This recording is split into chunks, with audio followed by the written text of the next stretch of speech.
नमस्कार। हिंदुस्तान के जाने माने रंगकर्मी एवं पद्मश्री बंसी कौल जी का आज दिल्ली में निधन हो गया। वह 72 साल के थे।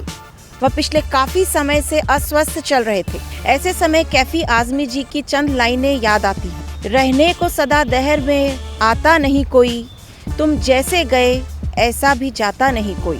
तो ये कहना मुश्किल होगा कि बंसी दादा की जगह तो कोई नहीं ले सकता। हाँ, लेकिन उनके विद्यार्थियों के रूप में पीढ़ी दर पीढ़ी उनकी कला जीवित रहेगी। आप जैसा जानते हैं कि बंसी कौल जी जो कि रंगमंच के वरिष्ठ रंगकर्मी थे, जो आज हमारे बीच नहीं रहे, आप उनके बारे में क्या जानते हैं? मूल रूप से मैं खेतीबाड़ी से जुड़ा हूँ। मेरा ऐसा सौभाग्य नहीं रहा कि उनकी कला को और उनके कला जगत को गहराई से छू सकूं, लेकिन इतना ज़रूर जानता हूँ, भारत भवन मेरा आना जाना रहा है कि जब भी समय मिलता है कि वो कला जगत की, भारत ही नहीं दुनिया के रंगमंच की एक बहुत बड़ी हस्ती थी।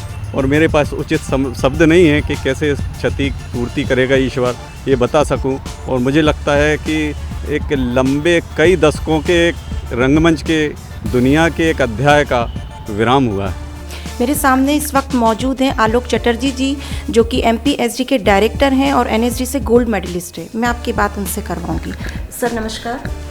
जी नमस्कार। सर, इस दुख की घड़ी में आप क्या कहना चाहेंगे?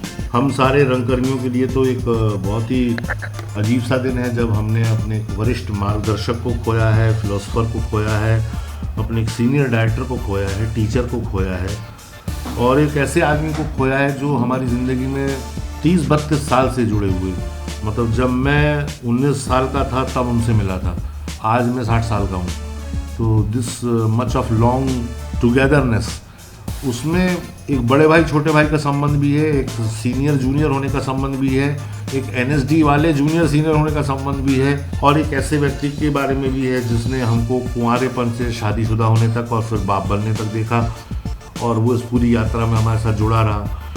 हमने उनके साथ नाटक किए तो उन्होंने भी हमारे नाटक देखे। हम क्या पढ़ते हैं लिखते हैं इस पर भी उनकी नज़र रहती थी। एक छोटे भाई के ऊपर जैसे बड़ा भाई नज़र रखता है, वैसे नज़र भी रखते थे।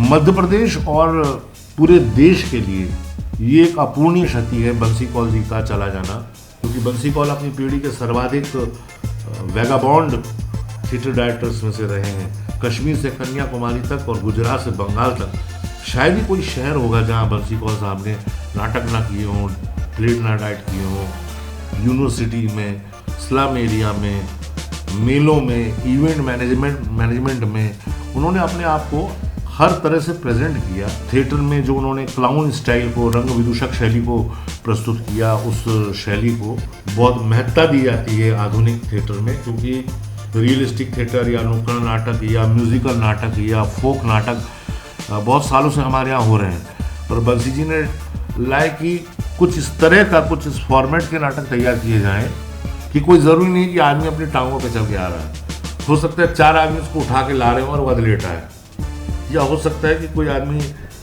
समरसॉल्ट करता हुआ आया और खड़ा हो गया और बोले नमस्कार दर्शकों, मैं आपके सामने एक नाटक लेकर आया हूँ। जीवन को एक हास्य बोध के साथ लेना, और ये हास्य बोध सिर्फ भड़ैती वाला हास्य बोध नहीं है, करके हंस देने वाला हास्य बोध नहीं। हास्य बोध मतलब तुमने मेरा अपमान किया, मैं हंस दिया तुम्हारे ऊपर, तुम्हारे सारे किए धरे पर हंस दिया मैं। तो हंसना एक रेजिस्टेंस है, हंसना एक प्रतिरोध है, हंसना एक बगावत भी है।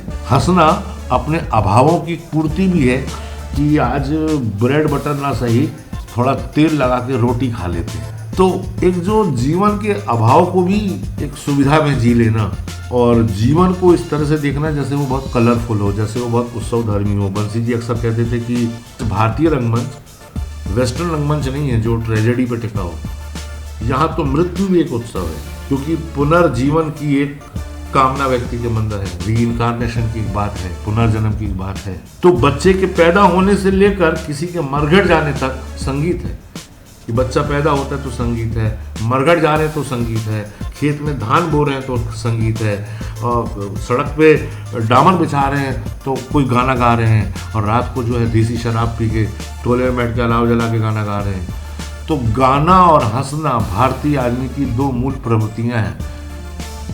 हम दादी माँ से भी लोरी सुन के ही सोते थे बचपन में, ट्विंकल ट्विंकल लिटिल स्टार सुन के थोड़ी सोते थे, लेकिन अब वो अलग बात है कि अब दादियाँ भी हमारी मॉडर्न हो गई हैं,